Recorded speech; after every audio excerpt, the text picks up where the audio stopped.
Up next, we have a video game writing team, and one of them, his claim to fame, recent claim to fame, among numerous ones. Everybody's like seen the Transformers, right? So you kind of grew up with what he has written. But also, who's seen 300, the movie, so far? Who's the only Spartan who lives? Me. Me.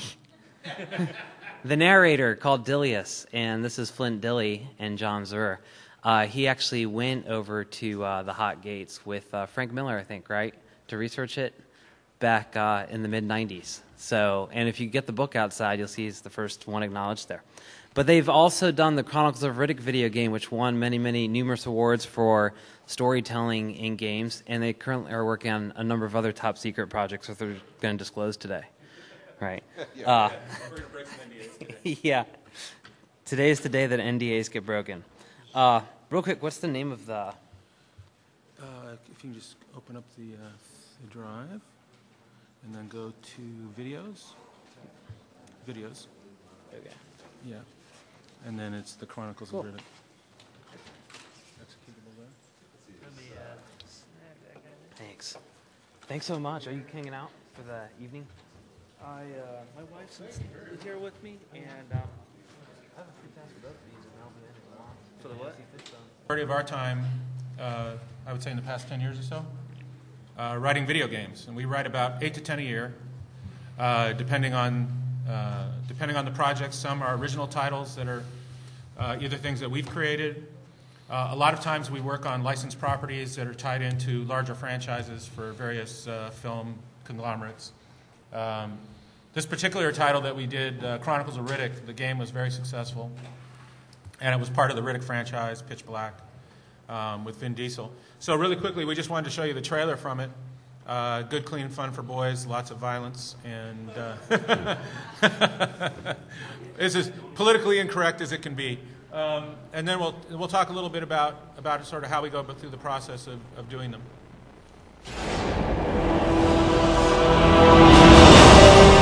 Welcome to Butcher Bay. Triple Max Security Prison. Toughest slam in the universe. Impossible to escape.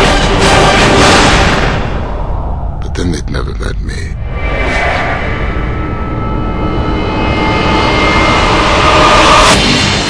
Inside the walls is chaos, madness, death. Only the cunning will survive.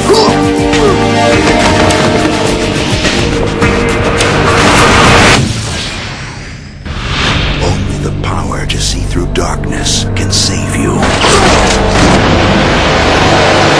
Only the one who can take out an army can break out of hell. What's hell without a little fire?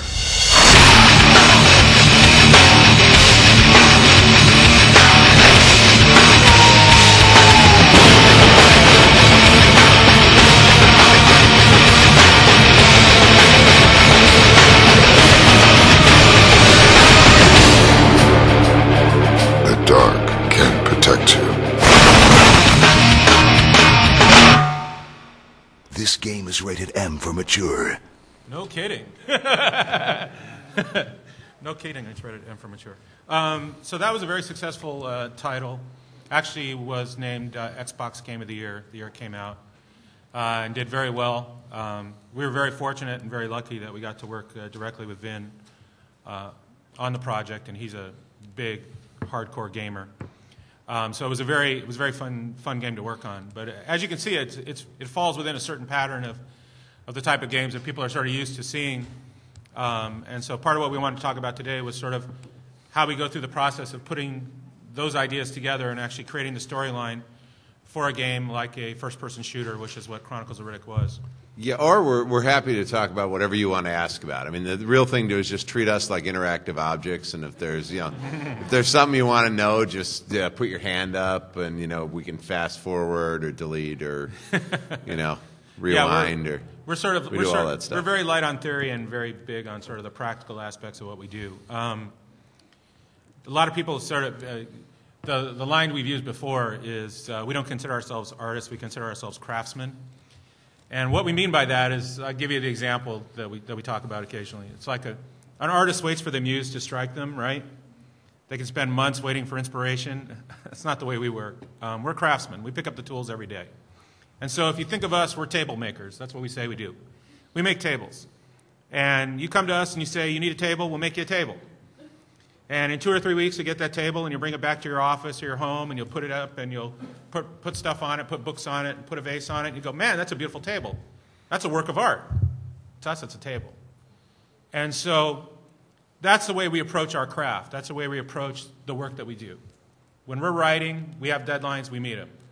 We have stuff that needs to be delivered, we're there to make sure it gets delivered. And the process of writing, when you really get into it, is pretty straightforward regardless of the medium you choose. Whether you want to write a book, a screenplay for a feature film, television, or even for video games, there are certain sort of universal truths. And as long as you know those truths, everything else, the specific skill sets that you need to work in video games as opposed to working in screenwriting, you can learn that. You can pick that up. So, and you've already heard through earlier presentations today sort of some of the universal truths about Hero's Journey and Joseph Campbell and theories about, does your hero need to do this, that, or the other? But at the end of the day, those truths have to fit within the realm of deadlines, budget, time constraints, in the realities of video games, technological constraints. Attention span of your viewer is entirely different when you're playing video games as to writing a feature film. So those are the kind of things you have to think about when you start to integrate the two together. So, go ahead. What's that? Yeah, I was just going to say, I remember you telling me an interesting story about working with Vin Diesel and how he had a different team writing for a while. Then you guys came in and wrote the whole thing, and he said, oh, cool, this works. Yeah, so what is it about you guys? So the hero's journey with that project is we were in our real world where we were doing whatever we were doing, and we got a phone call. Hey, we need help on the Riddick script. It had gotten to what we call beta, which is when the game is playable and it's pretty far along, and I guess Vin and the studio and the publisher, everybody was very unhappy with the script, and so our job was to go in and fix it, and there was no refusal of the call. It was like, okay, good, we'll go in and do it. We always take the call. But but when you get when you get into the call, when you cross the first threshold and there's no turning back, what you get is well, here's our situation. We had a producer, and at the time, and TJ, feel free to throw in any inside information you have here, because you probably know stuff that was going on that we don't know. TJ is a friend of Vin's and knows about this stuff. Anyway, and at the time, what had happened was the game team had not been allowed to see the movie script. Okay, and I don't know for what reason. So it's like, oh, we're building a game based on a movie script we can't see. Everybody felt good about that. And the producer is a guy named Pete Wannett, who was, and this is just how these journeys happen, and it really does parallel all this. There are these wild and ridiculous characters all the way along in the journey, and Wannett sits down and says, okay, here's the story. Okay, the first scene, we're doing a prequel because we can't see the movie scripts. We're doing a prequel to Pitch Black. Okay, and here's the first scene. I don't want to go too fast for you, so I'll just tell you what it is. First scene is Riddick gets captured and put in Riddick Bay, in Butcher Bay. So, oh, good, okay. All right, I'll tell you what the last scene is. Riddick gets out of Butcher Bay. And all you have to figure out is everything that happens in between those two scenes. It shouldn't be tough, and we need it by Thursday. Yeah. That's when refusal of the call becomes regret the call. Taking the call. Yeah, that's when you realize you can't cross back over the threshold, and and it really was. It was one of these situations where the developers were in Sweden, and they had a lot of pretty set ideas of what they're going to do, and the reality is, well, okay, you're doing a game for a studio. And you're going to be doing the game the studio wants. That's how it works. They were, well, it won't fit with the budget and the schedule. We can't change it. You're going to change it, okay? And, I mean, whatever it was. At one point they didn't want to remodel Vin's character, and we're standing in the back lot of Universal. I mean, it's funny how life plays out like fiction. We're standing in the back lot of Universal, and there's this giant poster of Riddick. It's like 40 feet tall.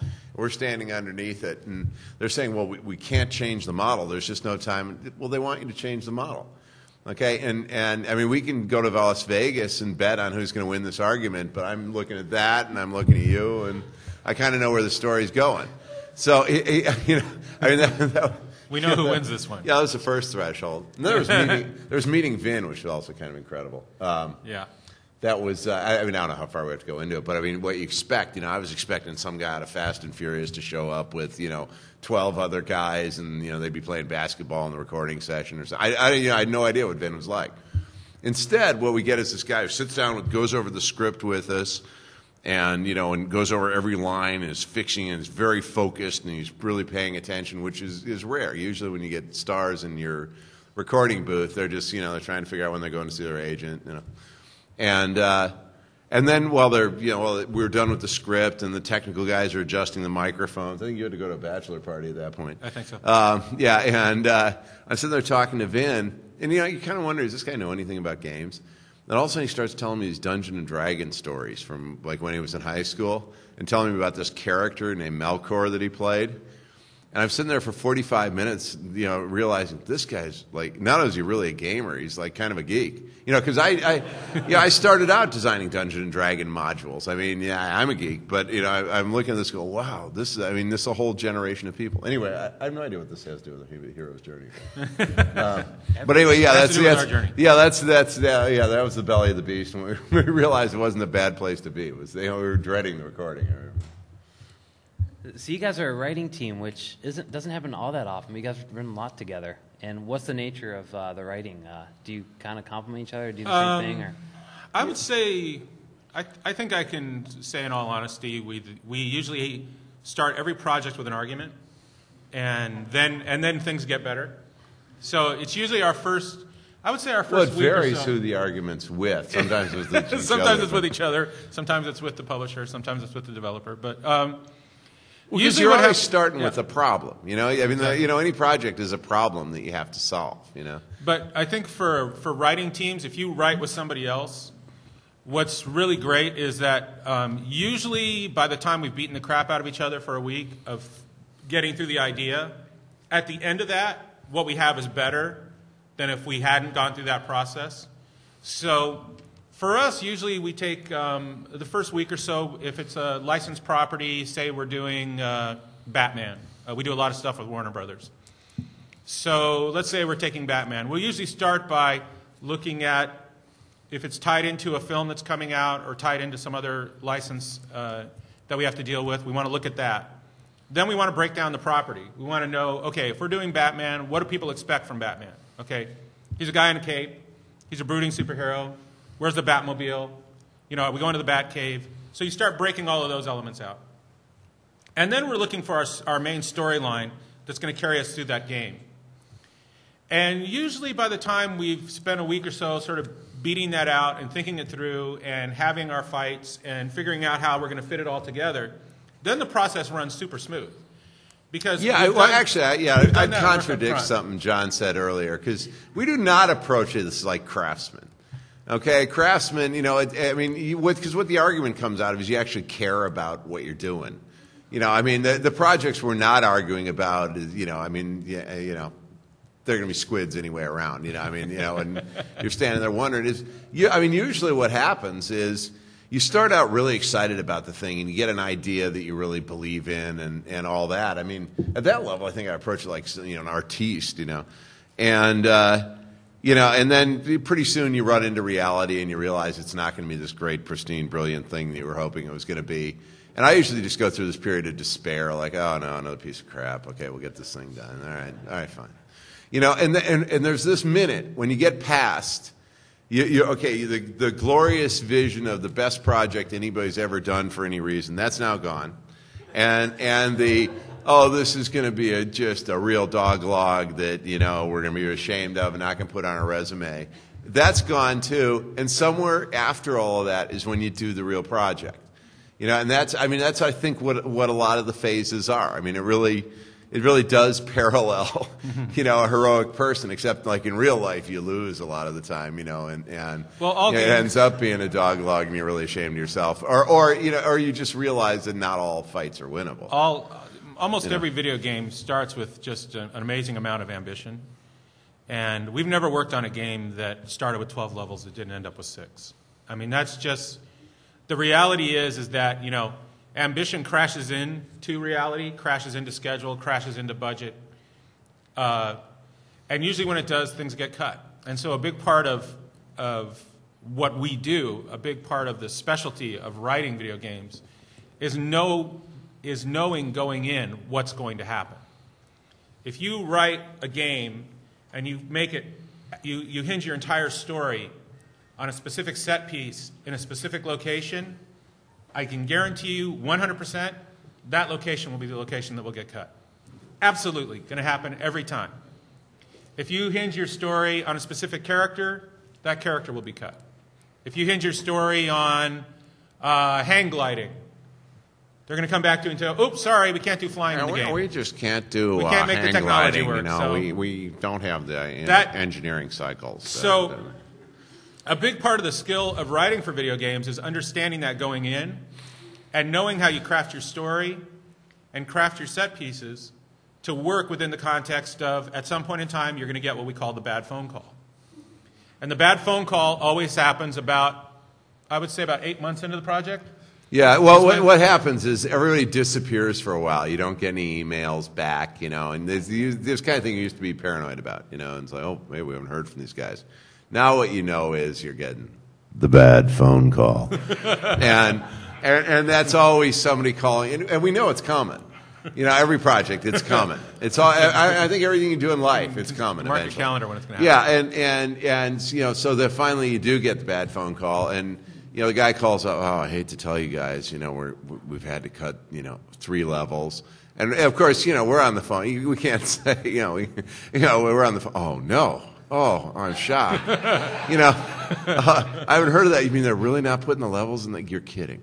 You know, I mean, you know, that's that. You know, because you know these guys just start out. You know, I mean, you know, what's great about the business is these guys are unbelievably optimistic and idealistic, and you know everything's going to be the greatest thing there ever was. And then you know you get the real product after that. And there is this moment.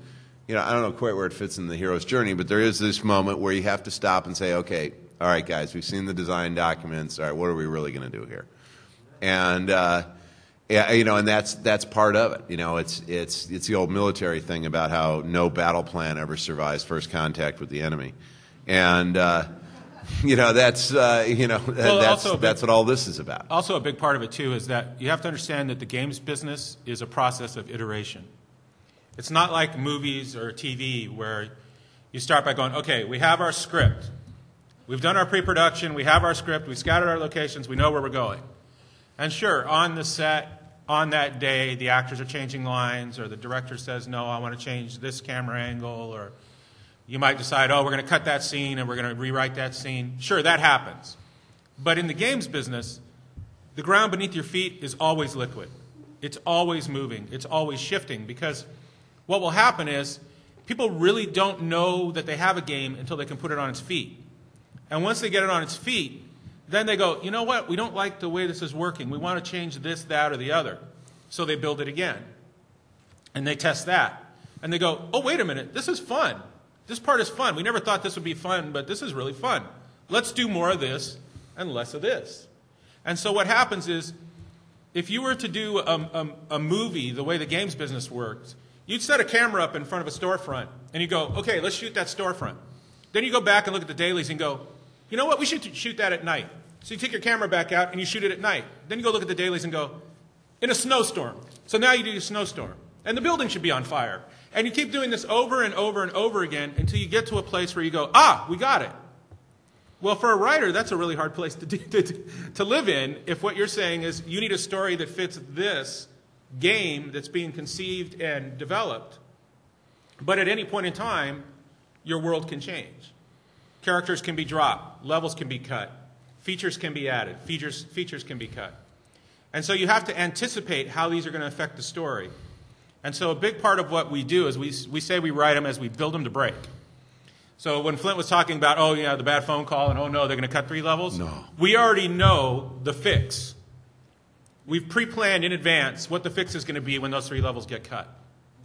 And a big part of that is doing modular storytelling, doing set-piece storytelling, doing storytelling that's centered around key moments within a story that we can go and move that key moment to any other place within that world that it needs to fit. You have to anticipate that, and you have to be thinking about it. So that's one of the things that makes writing for video games fun and challenging, but also incredibly frustrating.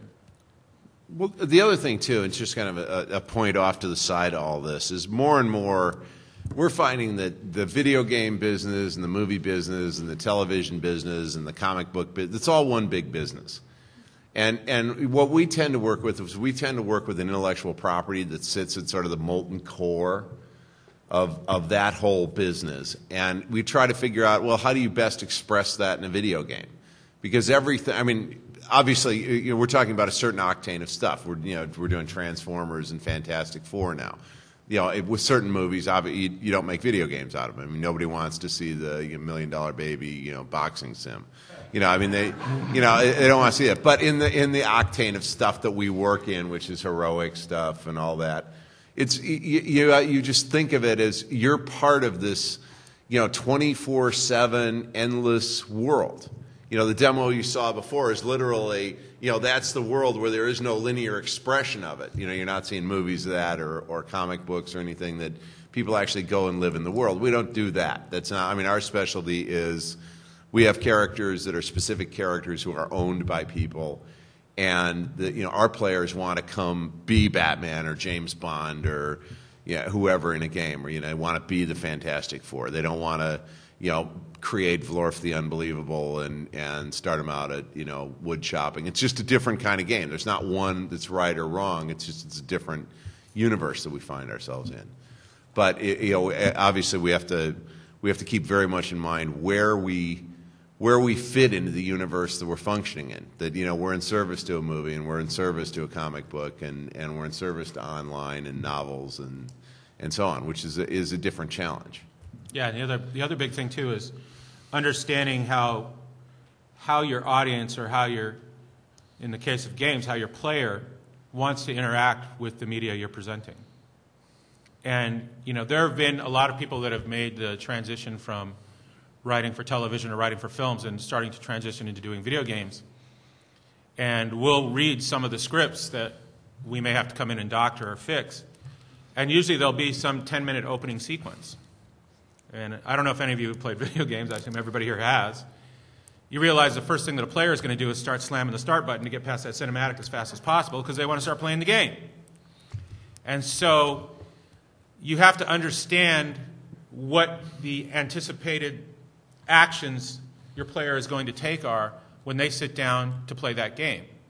They have a certain expectation. I pop in the disc, I got the controller in my hand, let's go. I want to start shooting stuff. When does stuff start blowing up? Let's get busy. And so the first thing you do is give them a 10-minute dissertation on the backstory of, the Lords of Neptune, and they're tuning out. The fourth moon had fallen. Exactly. And, there's a lot of that kind of stuff, In the days of the darkening, when the crust... Yeah, exactly. And you just go... The 12 Knights of Gorlash had...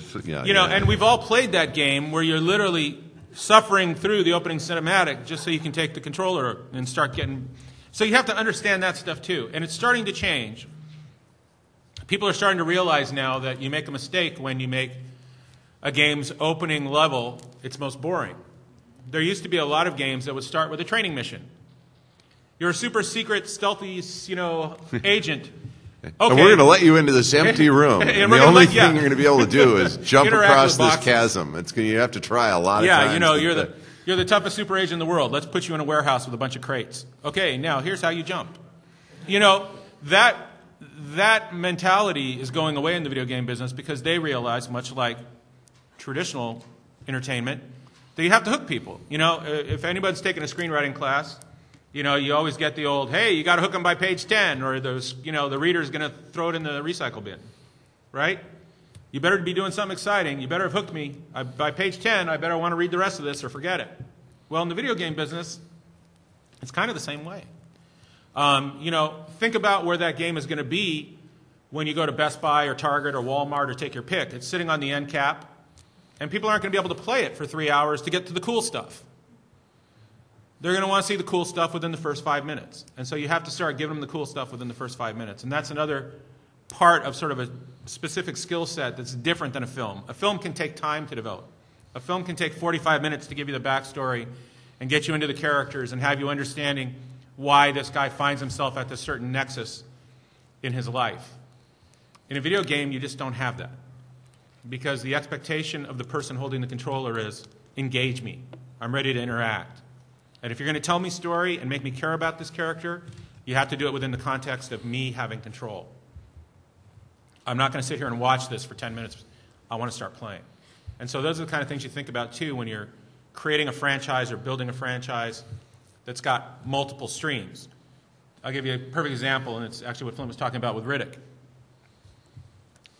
The idea with Riddick was a real simple one, and it was a great idea in the sense that what we did for the video game is, the video game, if you take it and put it within the Riddick context of the Riddick universe, actually happens within the blink of an eye.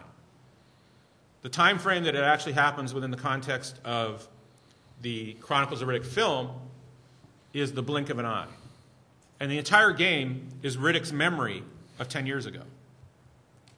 So by doing that, we're then able to take Riddick and put him in a world where a gamer wants him to be, which is lots of action, lots of shooting, lots of hand-to-hand combat, stealthing, using his eye shine to look in the dark.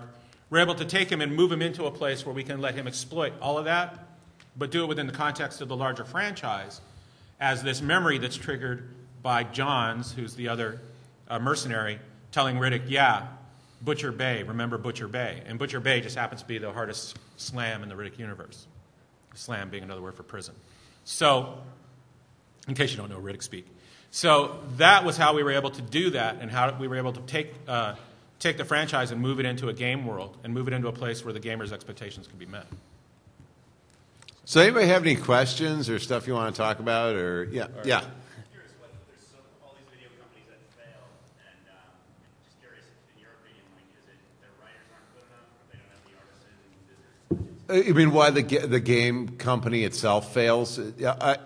A lot of reasons. It's a really tough business. It's like making movies in 3D, in that you have this whole technological depth to it that is very unpredictable. I mean, there's sort of three components to video games. There's art, of which story is part. There's game design, because underneath there's a game, and the game design matters. And there's technology, and if any one of those fails, it's hard to have a successful game. And and there are a lot of pathologies to the game company too, the game business too, that make it very difficult for them to succeed. And they're evolving into a new era. There's a time when and we're hearing our last guest talking about there's a time when they do this stuff in their garage and it would be text, or guys are starting empires in mom's attic, and now these are $30 million concerns, and they have a lot of investors and they have a lot of commercial pressures and all that, and it's hard. It's really hard to get something right. It's really a huge achievement when somebody does a game that's just good, much less great. The other big issue you have too, and this was what Flynn was just talking about. You have art, design, and technology programming. When you get into crunch, that's the end of the game when you're actually trying to. When you actually have to get the game done. If you're having a problem with art, you can throw money at art. Bring in more artists. Bring in better artists. Do whatever it takes. You can throw money at art to fix that problem.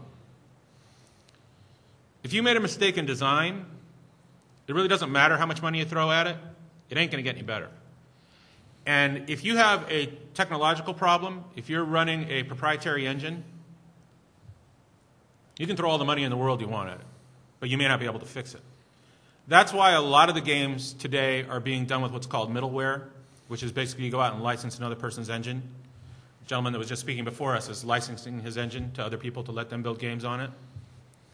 If you look at some of the big game engines that are out there, Unreal, Lit Tech, that sort of thing, what you'll see is that entire generations of games now are just being built on middleware.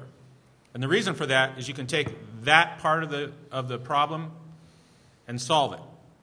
Because if the engines are not doing what you want it to do, you get on the phone to tech support and you call them and say, hey guys, how do we make this work? And it becomes their problem to fix. So that's also sort of where the game business is evolving in terms of a lot of the licenses. Well, yeah, but the dirty secret in there is that games, started out a totally engineering-driven business, and that's changing. But engineers are being dragged kicking and screaming away from being in control. Nobody wants to give control. And so building your own engine for games, like if every filmmaker went out and made his own camera, it's okay for George Lucas to do that. He can get away with it, but I don't think Ridley Scott says, "Hey, I need a whole new kind of camera that that nobody's ever had before." And that's what game engines are. But there's a huge contingent of it, and that's what this whole rush to we've got to get super fast chips so everything's photorealistic. Why? I don't quite know why. I mean, I really enjoyed Asteroids, and it wasn't photorealistic.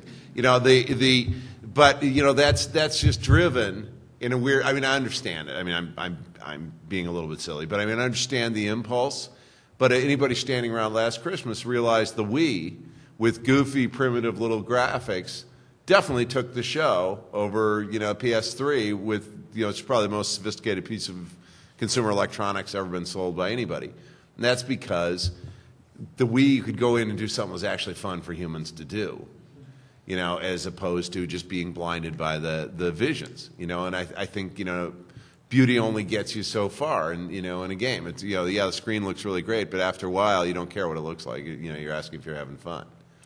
In the game business, we call that eye candy versus thumb candy. And basically what that boils down to is, with a controller, a game that's really fun, that's thumb candy. And a game that looks beautiful is eye candy. And unfortunately, and I agree completely with Flint, I think right now the game business is more focused on eye candy, whereas the Wii is definitely a thumb candy platform.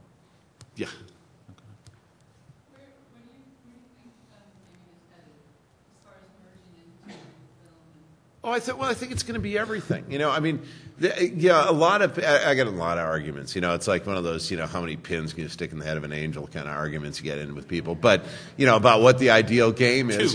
Games are going to be like it'd be like saying when somebody's making the first movies, where are movies going? I don't know. There are kids movies and there are TV shows and now there are reality shows and there are dirty movies. It's everything. Games are going to be everything from look, I caught myself playing Bubble Breaker on the phone the other night, and I was pretty ashamed of myself. But nevertheless, it's that, and it's going to be these super sophisticated things that suck up people's lives. It's going everywhere for what in the bandwidth we're working on, which is major franchises that have expressions in other mediums. I think it's only going. What's going to happen is the flesh of a movie and the flesh of a game are going to get more and more blurred to the point where you can't tell them apart. You look at things like The Matrix, or you look at even 300, and could that movie really exist without video games having come before them? Would the mental patterns of understanding the story of The Matrix make any sense to a generation that hadn't played video games? And I think if you look at something like 300, which was a huge success, obviously, visually that's not realistic. It doesn't look real. If you read some of the reviews, some of the reviewers that potentially didn't like the film were knocking it as video game-like, as if that was some sort of insult. I think to the vast majority of the audience that went and saw that game, video game-like is a compliment. That's cool. That's how I entertain myself. Well, yeah, I think there's a whole generation that finds video games a lot cooler than films. I mean, I'm of a generation that thought, going to a theater was a perfectly viable thing to do, and still do. But I mean, there are a lot of people that don't. And so we find ourselves in this changing world. But I think what you're going to get is you can get more and more people downloading. You'll have your video game, but then people will make episodes of it, and it'll all just be kind of one thing. And there'll be expressions of games. You look at Star Wars. There are expressions of Star Wars games where you can make up your own character. There's expressions where you can play characters from the I don't know what sextilogy, whatever six trilogy is. And and there are massive strategy games that aren't anything like the movies. It just evolves to whatever people want, and there are a lot of different kinds of games that people find fun. I mean, there are beginning to be things I find. I was looking at a Second Life movie somebody had made, and it was something I found actually pretty disturbing. It was the first time I'd seen something that. And it wasn't even art damaged. It was just disturbing. Go to YouTube and look up Douglas Gaten's Second Life movie, and it's the first time I felt like maybe we've gone too far. Anyway, yeah. What does the script look like from the level of a video game where the character can take a number of different paths to get through them? Oh well, you can answer. Yeah. Okay. We write almost exclusively in movie format. So usually we're working final draft. The reason we do that, depending on the game, but the reason we do that usually for the cutscenes is because those are going to get broken down by people that now are familiar with traditional media. So if you've got somebody that's coming in to time it or do something for voiceover, seeing it in a format they understand makes a lot of sense. But there's also incidental dialogue, all sorts of dialogue that will happen in gameplay, ooms and ahs and onomatopoeia, that will be written in, usually we end up writing in Excel because it becomes a spreadsheet. Yeah, that's a really heinous experience. I just haven't try warmed creative up to writing in Excel for a while and see how that feels.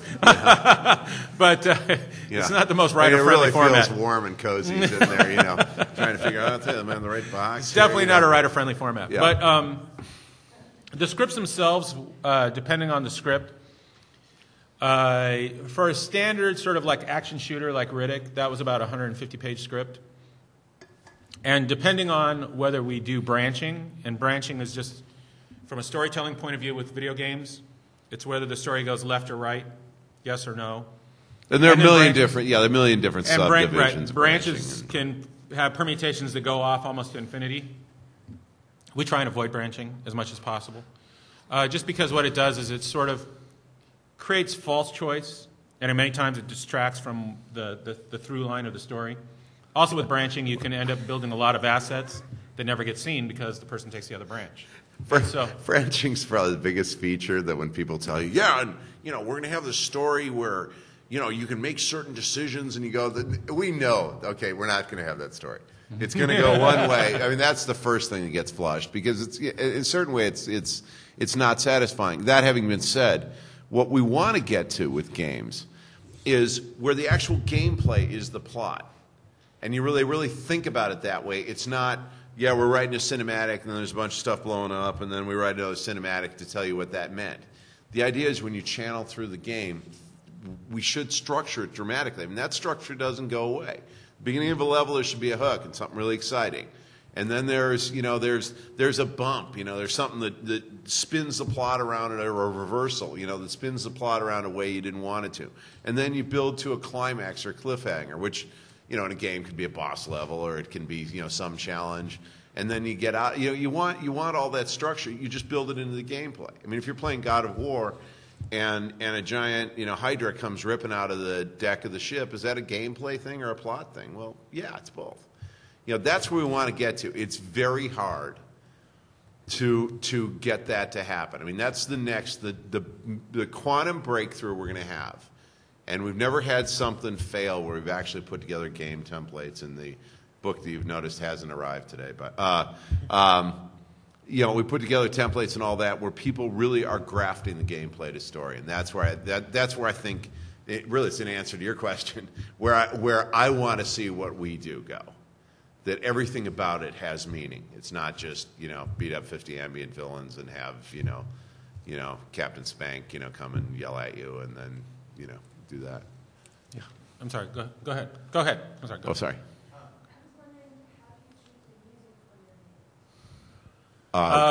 We don't.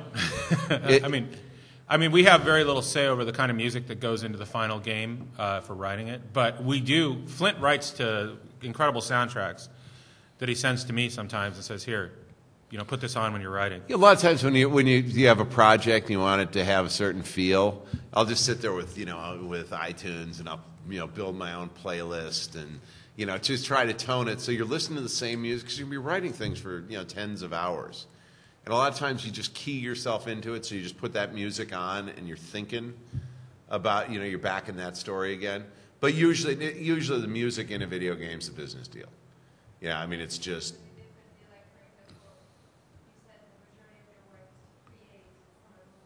Right.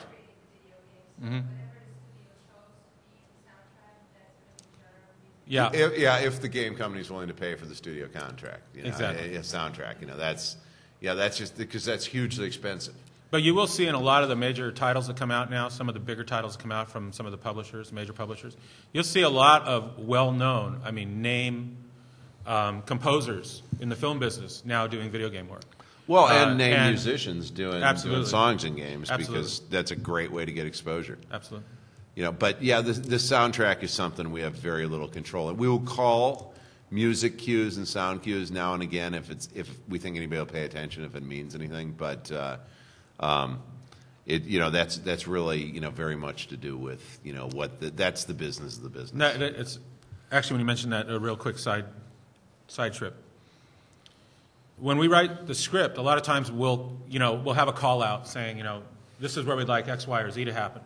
One of the things that I learned early on when I started writing video games is a lot different than when you write for a film or television. A lot of times you'll write a scene, you'll have dialogue, and you got Ben and Joe talking to each other, and so you'll put in a parenthetical, off Ben's look, right? So in other words, you're trying to get a reaction. You're saying, I want a reaction shot.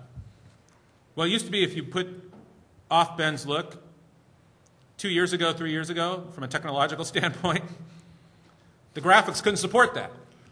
Okay, yeah, Ben's look could be... Ben's look is... what is Ben's look? Yeah. What you're finding nowadays, though, and this is where the eye candy... There wasn't a lot of nuance. There wasn't a lot of nuance. It's kind of like a lot of actors, though. Yeah, exactly. So one of the things that the eye candy component of the PlayStation 3 or Xbox 360, one of the things it is bringing to the tool set of the writer is the graphics are now reaching the point where you can say, off his look, and actually get a reaction from that character. So when you were just talking about things that we call out in scripts, we're now starting to put those back in. I'm sorry, you had a question over there. Yeah, I actually have 2 questions. Okay. They're not hard questions, are they? Okay. The simpler question is, I was wondering about advertising and if your approach to put the sort of equivalent of product placement into things and how you deal with that if you are, or the people who come to you ask you to do it. And then my second question has more to do with the kind of ultraviolence that is pretty much at the heart of what you do and how you feel about that, and it seems that the money sort of drives that. So. Yeah, I'll do my best to answer both, and then if it gets too hard, I'll hand it to Flint.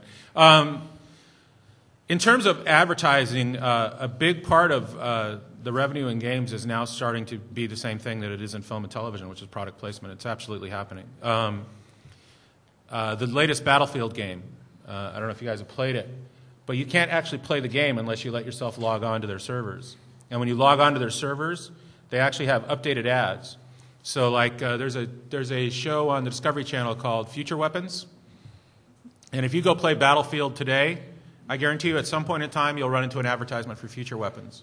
There'll be a poster somewhere on a wall. Even though the game is an advertisement for Future Weapons. But there'll be a poster on a wall, or there'll be a video monitor running in a window somewhere, and that advertisement will be coming at you. It's not as subtle as the advertisements that have been happening in sports titles for years, where you might have Nike-branded equipment, or you might have Tony Hawk, where he's got, a huge franchise, but all of Tony Hawk's buddies, all of their skateboards, their clothing lines, everything else now end up in the game. So it does happen. Are we ever asked to say specifically, can you put a Coke can in somebody's hand in this scene? No, we don't really get that. That happens more in a marketing decision point of view.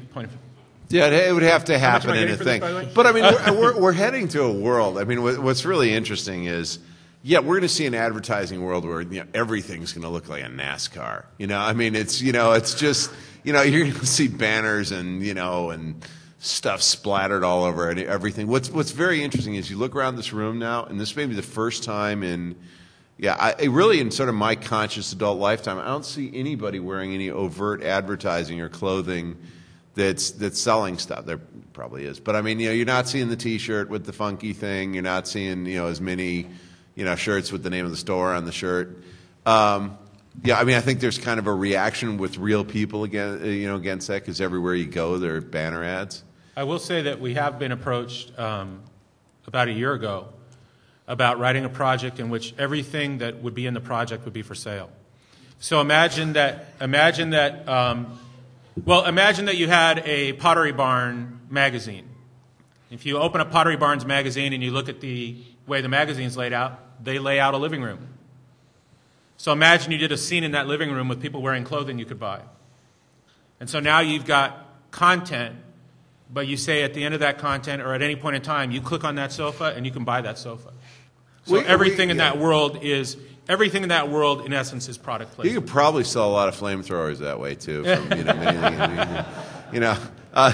I don't know where to buy one. Well, nice segue to the violence issue.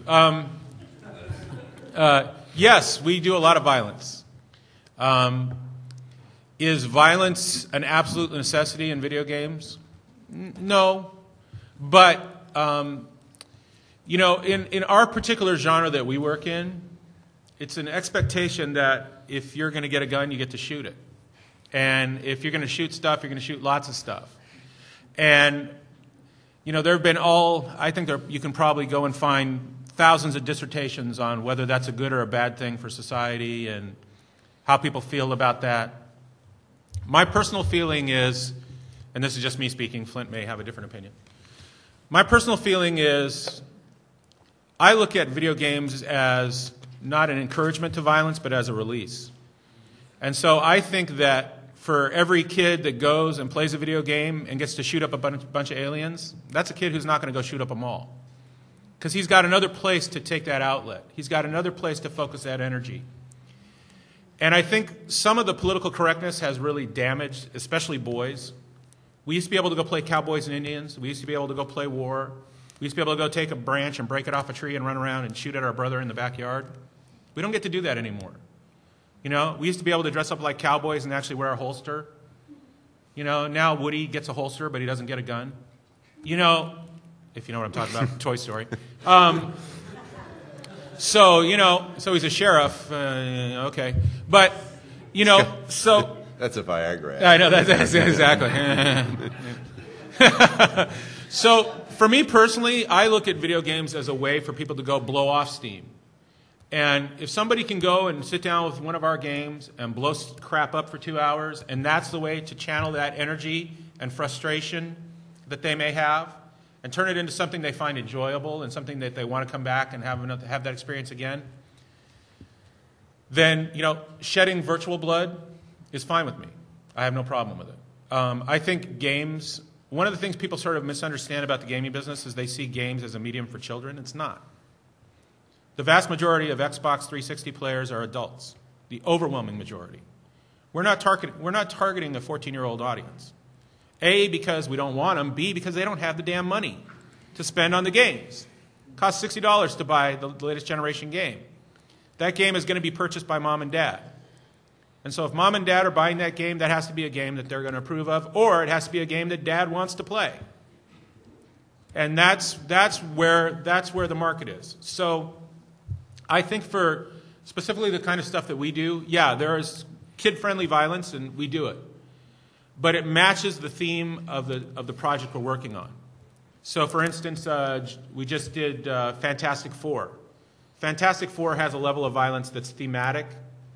Thematically, within the context of the franchise, you're not going to see any beheadings in Fantastic Four. So that we'll match the violence. We to do that. burn Jessica Alba's clothes off a lot. Many times. But that's a different issue entirely. Yeah. I mean, it's just the human charge gets near. We actually have that scene in there. And after she catches on fire, she says, "This isn't a good look for me." But we tended to disagree. Yes, go ahead. To what extent can you veer away from the source material and give Oh, you have to. character phobias or other psychology that was not present in the original? You have to. I mean, basically, the first mission of doing a movie game or a franchise game is there are two things. At a basic level, nobody wants to play the movie; they've seen the movie. And this is the dance you're doing with the filmmakers and with the studios and all that. They want to see their movie and think their movie's really great. And where, like, I was doing a really ill-fated game last year, Superman. And what was interesting about Superman was that there really wasn't a lot of action in that movie that you could use for a video game. So our entire premise, the filmmaker understood. That was really great. Our entire premise was that well, there were all these adventures we didn't bother to tell you about because our story was so exciting that we didn't tell you that Metallo showed up in Metropolis and destroyed a bunch of stuff, and Bizarro was lurking around. We had put game stuff in there. So that's huge. As far as phobia, I got really totally interesting. Totally offbeat side thing about characters I've just come to realize. It's the only radical thought I've heard in the last couple of weeks. But I was talking to Frank, who I've started paying a lot more attention to ever since 300 did so well. And look, a name just dropped. Yeah, and it was dropped when I walked in the door. I know. Anyway, but he was saying but it flew in the face. It's actually relevant to this particular conversation. Is he was saying when he was doing Leonidas, he was saying that was the first time he said, I want this to be a perfect hero. Because he'd been beaten up as a screenwriter. He'd been doing these, RoboCop movies are disgraceful. But anyway, and he was tired of sitting in development meetings with people saying, well, what's his central flaw? And so he decided with this character, he has no flaws. There's nothing wrong with this guy. He has no arc. He is who he is, and his mission is to go and die for his country. And that's what my guy's about. And it's all about how it happens and what happens around him. And oddly enough, you could almost argue none of the Spartans out in the field have any flaws, either. Their job is they go die for Sparta. And I was thinking, that's the most radical thing I've thought. And I've heard in a long time, and it worked, and everybody made a lot of money. Is that name drop okay? Anyway, the idea there being that it's really out of the box thinking from unexpected places.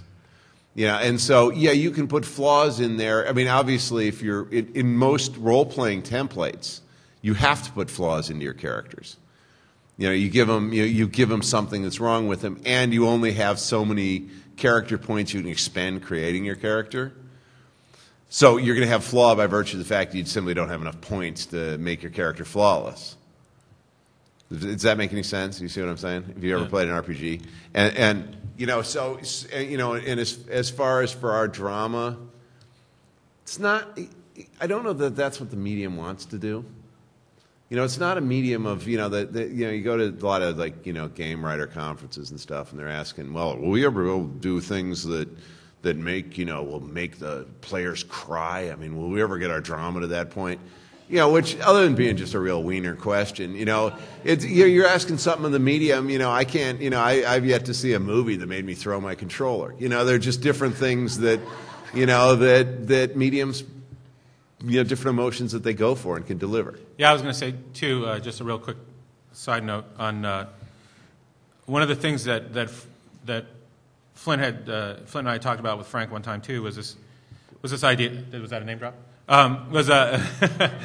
Was on Sin City. He said a really great thing, which got to this idea of the theme of your piece, and what he said was in Sin City, people take a lot of killing, and if you think about that and you know the Sin City property, it's a great way to sort of describe that world, to describe the entire vibe of that piece.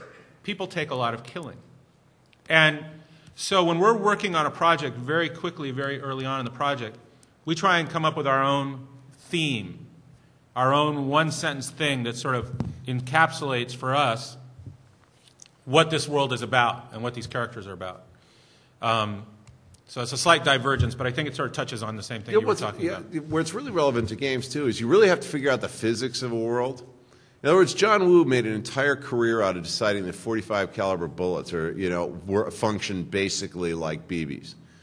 And I mean, you think about his movies. People are, especially like Hard Boiled. People are getting, blown away. Any one of these bullets would have killed anybody, but they just continue to exist. And a lot of it is, is figuring out the values of a world, which is something filmmakers should spend more time thinking about. Anyway, if that wasn't convoluted enough, yeah. Quickly follow up. Yeah. Sure.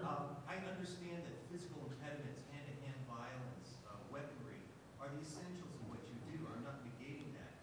But much like a character like Indiana Jones fascinates people when he comes up against snakes, is there some room in gaming for secondarily creating psychological impasses and problems that, say, prevent a character from going to the next level and get away from the merely physical impediments of the game? Yes. Has anybody done it effectively? No.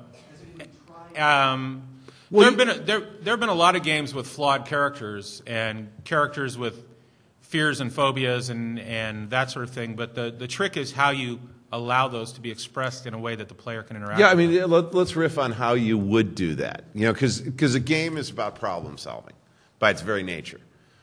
And so basically what you'd have to do if you wanted to say, okay, we want this phobia to come into play, okay, then you'd have to have some mechanism in the game where Indiana Jones would either work up, courage points, where he would overcome his phobia, and then you'd have to say, okay, that's a value, that's a currency of this game.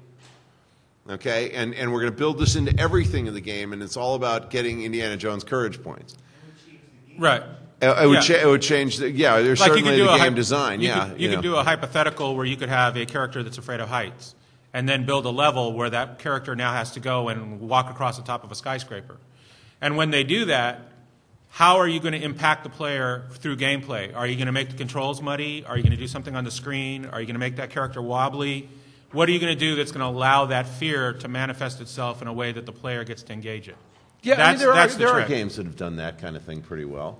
I mean, I've seen games where fear gas actually worked pretty well and distorted. But bear in mind that what you're trying to accomplish in this kind of a game, this is a console game, is Indiana Jones being afraid of snakes is only relevant if Indiana Jones has to go somewhere and there are snakes between him and where he's going, and it's a problem-solving exercise. You see what I mean? It's kind of interesting, but the underlying assumption of games, I guess, and I never thought about it this way before, is that emotion ultimately, and especially phobia and negative emotion, is a problem-solving exercise, which may be a whole great new way to approach psychology. There's an entrepreneurial thing, and just say, okay, what we're trying to do is get you past the snakes. It's not about the fact that your little sister scared you with the snake prenatally. It's about the fact that you have to get into the tomb and there's a snake in your way. Yeah, exactly. Right. Yeah. You'd have you get downloadable codes. Get downloadable codes. Yeah. I'm sorry. You had a question in the back there. I was going to say, why couldn't we take ask the player a few questions in the beginning and then build up the fear in the game with that information? You absolutely could. That is what you do in a lot of role-playing games. Yeah, you absolutely could, but if you think about just an idea like that, sounds really great. That's $1 million idea, because that's implementation and development. He means and it'll cost $1 million. It's going to cost $1 million to implement that feature. So the it's $1 million idea. It's a great idea. It's going to cost $1 million to implement. Yeah, because the conversation you end up having in these kind of meetings. Well, is that fun? Do I want to, constantly run into? I mean, I don't find my phobias and problems fun in real life. Do I really want to play them? That's why there's new games where you're driving women around. I can't do that in real life. Okay, I want to control a woman here. The revelation of getting past phobia and past yourself gives you a high. If we could figure out a game expression of it, that'd be great. It's just figuring out. I mean, we're just at the point now where. Our idea of real personal involvement in a game is I'll be playing Madden, and I'll put my own stats in there, with grossly inflated capabilities, and you get to see yourself, run around on a football field. That's where we are now, And they've actually done some games where they let you map your own face onto characters. There's a couple of online sites, like online poker sites, where you can put your own face onto characters. They find very few people do it. And the reason for that, but if you want the experience he's talking about, go to Second Life. Yeah, I mean, you can if you want to, explore absolutely anything, no matter how weird. Trust me, it's there, and you can explore it, and you're exploring it with real people playing roles. Right. You know, I mean, In a we're fantasy world. out at the far edge of artificial intelligence right now. To have you take your real person phobias that you really care about and put them into something that AI is going to sim back to you, and why do it when you can go into a world where there are real people? Mm-hmm. You know what I mean? Who are dressed up like Edwardians, but nevertheless, there's somebody playing that at the other end of it. Yeah, sorry, over here. How would you go about submitting an idea like a script for a game or any kind of intellectual property? Wow. You do primarily with already licensed. Yeah, the game business has been morphing in the past few years. It used to be about 4 or 5 years ago that the only games that mattered were original properties. In the days of Tomb Raider or Grand Theft Auto, that sort of thing, where it all had to be original stuff. Now, for the vast majority of the major developers and publishers, it's all licenses. Because one component of failure has been removed. Hey, we had Batman, we had James Bond, we have 300. How can we fail? So that has become the games business, at least from the major publisher's point of view, has become a license business. And it's very tough to take an original property into a major publisher right now and say, I have an idea for this great game. Let's make it. And the reasons for that get into the economics of the business. Right now, for like a premium 360, an Xbox 360 title, you're probably at $18 to $25 million just for development costs. And then you add the marketing costs on top of that and everything else, and you could be looking at $40 million to do a big title.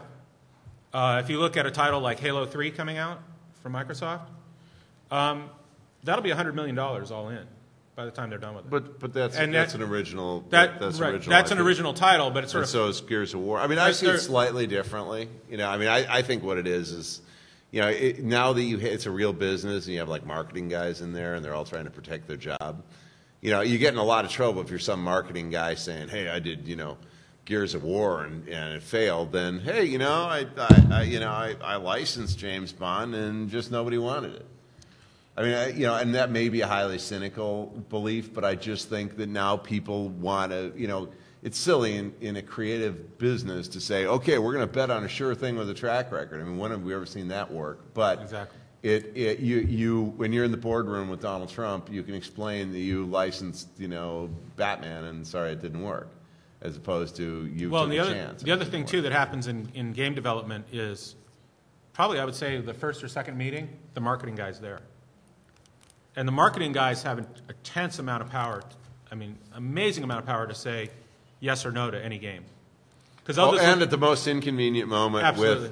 with no repercussions. Exactly. And because they'll look at it. It may be a great game. It may be a great design. It may be amazing. It may be breakthrough. It may be something nobody's ever seen before. And the marketing guys will look at it and go, we don't know how to sell it. Ain't going to happen. So that's the hard reality of the game business today. But I was going to say, now the upside, the positive side to this, is that there is this whole sort of modding community that has sprung up recently to sort of take the reins, if you will, of sort of like working similar to like underground film or independent film. And there are a whole bunch of modding communities now that can go out and get engines for very inexpensive amounts of money and mod games and build something unique. And build something I'd build your IP that way and then go sell it to them for a lot of money. Because the minute you sell something to them, they're going to own it and wreck it. And some of the biggest games, hire us to do it, and right, exactly. You won't recognize it. You won't see it anymore.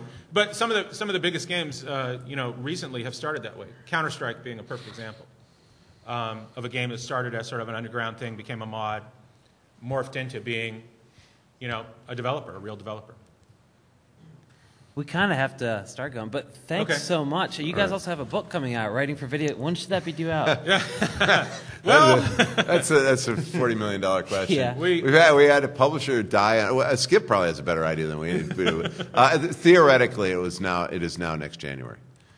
That is. Yeah, Skip the real edited it. answer Another to it. strange connection in the room. But thanks so much. You guys say you're just craftsmen, but with all the titles, your IMDb bios read like novels. So you guys have done so much successful work. So there's got to be a little bit of art in there somewhere, right? Somewhere. Something or Yeah, other. I'm not buying the craftsman thing. I am. That's John's metaphor. That's John's craftsman. I'm a really pretentious, art damaged. That's the team, the artsy person. Oh yeah. He's the artsy fartsy I'm one. pretty sensitive. But thanks so much. You guys are so much fun. Thanks so much. Thanks.